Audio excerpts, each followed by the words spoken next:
মা আর নেই, মায়ের সাথে আর কথা হবে না দেখাও, এমন কিছু ভেবেই হয়তো মায়ের কফিনের পাশে বসে পবিত্র কোরআন তেলাওয়াত করছিলেন তারেক রহমান।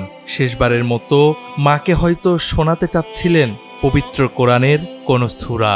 বুধবার সকাল 10টা 29 মিনিটে বিএনপির ভেরিফাইড ফেসবুক পেজে দেওয়া একটি ভিডিওতে এ দৃশ্য দেখা যায়। পোস্টে লেখা হয়েছে, মায়ের কফিনের পাশে বসে কোরআন তেলাওয়াত করছেন বিএনপির ভারপ্রাপ্ত চেয়ারম্যান জনাব তারেক রহমান।